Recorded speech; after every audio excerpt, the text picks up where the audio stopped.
Assalamualaikum warahmatullahi wabarakatuh. Bismillah walhamdulillah wassalatu wassalamu ala rasulillah. La hawla wa la quwata illa billah amma ba'dah. Pada pertemuan kali ini kita akan membahas tentang para ahli waris. Sebagaimana kita ketahui bahwa rukun mawaris itu ada 3. Pertama adalah al-muwarris atau orang yang meninggal dunia. Yang kedua adalah al-muwarras atau al-waris, yaitu ahli waris. Yang ketiga adalah al-mauruth atau atirkah atau al-irth, yaitu harta warisan atau harta peninggalan. Sekarang kita bahas tentang siapa saja ahli waris dari seorang muwarith. Jika ada seseorang yang meninggal dunia, siapa saja yang termasuk dalam kelompok ahli warisnya dia atau calon penerima harta warisan. Kita memulainya dari al-muwarith atau al-mayyit, yaitu orang yang meninggal dunia lalu hartanya dibagi waris, alias kita sebut dengan pewaris. Kita tulis di sini al-muwarith. Al-muwarith ini bisa laki-laki, bisa perempuan. Kalau muwarith atau yang mati ini adalah perempuan, maka di sini ada zauj atau suami. Sedangkan jika yang mati adalah laki-laki, maka di sebelah sini ada zaujah alias istri. Ya.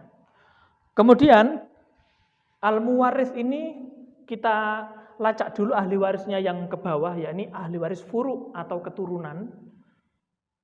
Ada 2. Di sini ada ibnun, di sini ada bintun. Kemudian dari ibnun ini masih terus ke bawah. Ada ibnu ibnin, kemudian bintu ibnin. Jadi kalau dari anak perempuan sudah berhenti, keturunan anak perempuan sudah bukan ahli waris. Tapi kalau anak laki-laki, dia punya anak laki-laki atau anak perempuan, maka ini masih masuk dalam kategori ahli waris. Dan ini terus ke bawah. Ibnu ibnin bisa jadi punya anak lagi. Ibnu ibni ibnin. Dan seterusnya ke bawah, ini masih lanjut. Tapi saya rasa untuk ke bawah ini kan sudah jarang sekali. Jadi kita cukupkan sampai ibnu ibnin alias cucu dari mayit. Selanjutnya kita melihat ahli waris usul atau orang tua ya. Jadi di sini ada abun, ada ummun. Ummun itu ibu. Nah. Kemudian abun ini masih naik lagi ke atas ya, yaitu jaddun dan jaddatun, kakek dan nenek. Ibu juga naik, yaitu jaddah. Ini ahli waris usul. Nah, ini masih bisa ke atas lagi. Jadi abun kalau tidak ada, maka kakek atau jad ini yang menerima warisan. Kalau jad tidak ada, naik lagi. Abu jadin, bapaknya mbah, bapaknya kakek, seterusnya ke atas masih bisa. Begitu juga ini ibu, kalau tidak ada maka ibunya ibu bisa dapat warisan. Kalau jaddah yang ibunya ibu ini tidak ada, ya ke atasnya lagi. Tapi ini jarang sekali, karena itu kita cantumkan yang ini saja. Ini ahli waris usul, yaitu para orang tua. Selanjutnya, ahli waris hawashi atau ahli waris yang ke samping, ke arah samping. Di sini ada akhun syakik atau saudara kandung. Kalau ditulis akhun syakik terlalu panjang, kita tulis saja akhun kof ya. Maksudnya adalah akhun syakik, saudara kandung dari pewaris. Saudara kandung itu berarti saudara seayah seibu. Artinya mereka adalah bersaudara dengan mayit itu karena lantaran ayah ibu yang sama. Di sini ada ukhtun syakikoh. Kita tulis saja ukhtun koh gini ya. Ukhtun syakikoh, saudara perempuan kandung. Ukhtun syakikoh ini sudah stop di sini, tapi akhun syakik masih lanjut. Kalau akhun syakik tidak ada, maka anaknya bisa menerima warisan. Ibnu akhin syakik, berarti anak laki-laki dari saudara laki-laki kandung alias keponakan mayit, keponakan laki-laki. Ini juga masih bisa terus ke bawah. Kalau ini enggak ada, keturunannya ini yang laki-laki bisa. Kemudian Ada ini saudara kandung, sekarang ini yang saudara seayah saja. Saudara seayah. Akhun li'ab dan ukhtun li'ab. Akhun li'ab ini adalah saudara laki-laki seayah. Jadi dia bersaudara dengan mayit karena ketemu di ayah saja, tapi beda ibu. Ibunya beda, ayahnya sama. Ini disebut akhun li'ab. Kemudian yang perempuan disebut ukhtun li'ab, saudara perempuan seayah. Ini juga sama dengan akhun syakik ya. Bisa lanjut di sini. Ibnu akhin li'ab. Anak laki-laki, saudara laki-laki seayah. Dan seterusnya ke bawah. Kemudian ada juga paman, saudara kandungnya ayah. Disebut dengan ammun syakik. Ya, ammun syakik adalah paman kandung. Maksudnya paman kandung, dia adalah saudara laki-laki kandungnya ayah. Berarti dia adalah paman dari mayit. Paman. Jadi ammun itu paman dari pihak ayah.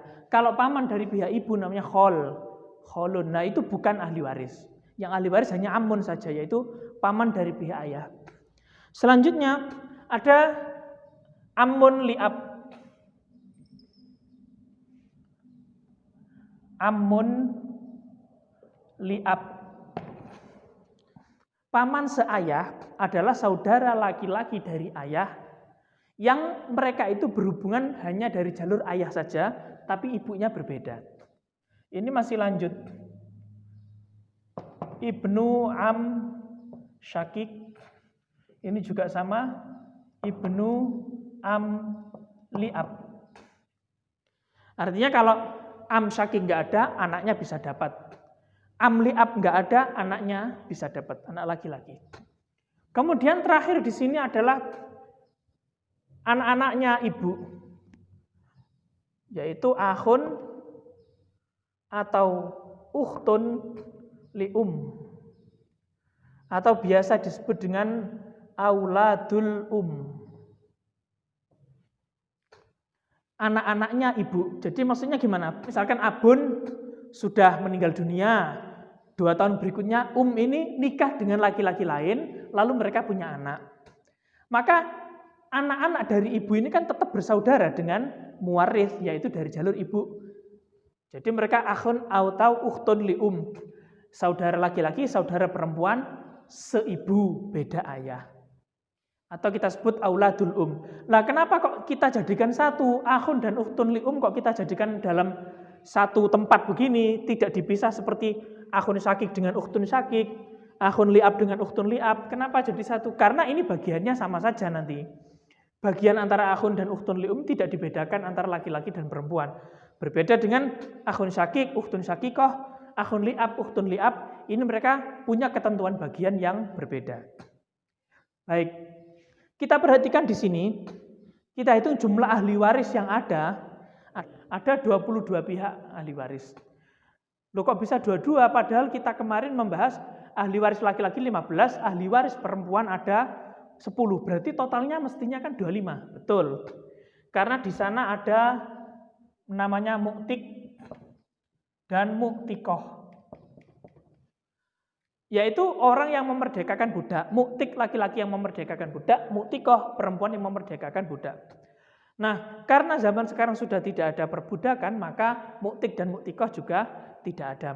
Nah, berarti sisa dari 25 dikurangi 2 masih 23. Kok ini hanya 22? Ya ini tadi, karena akhun dan ukhtun li'um, saudara laki-laki seibu, saudara perempuan seibu, kita jadikan satu tempat. Karena tidak ada perbedaan bagian di antara mereka. Ya, seperti itu. Nah, ini sekilas difahami lagi, dilihat lagi.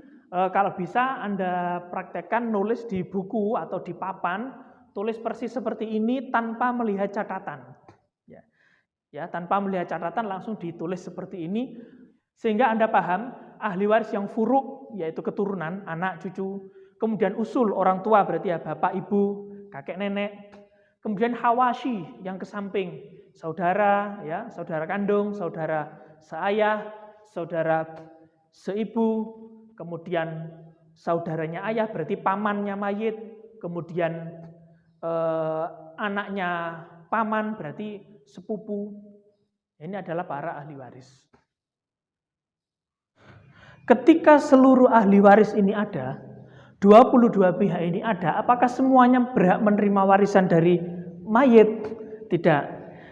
Kalau semua yang ada ini menerima harta warisan, maka betapa kecilnya bagian yang akan diterima oleh masing-masing dari mereka. Nah, karena itulah kita kenal dalam kewarisan ada namanya hijab atau penghalang ya, atau halangan. Orang yang dihalangi atau yang terhalang disebut mahjub. Jadi kalau semua ahli waris ini ada, maka yang menerima warisan hanya ahli waris yang nyambung dengan mewaris tanpa perantara, yaitu ibnun, anak laki-laki, bintun, anak perempuan. Mereka berhubungan langsung, ibnun dan bintun berhubungan langsung dengan mewaris tanpa perantara.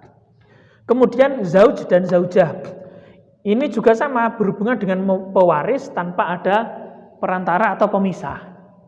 Kemudian abun dan umun, ayah dan ibu juga berhubungan langsung dengan pewaris tanpa ada pemisah atau tanpa ada perantara.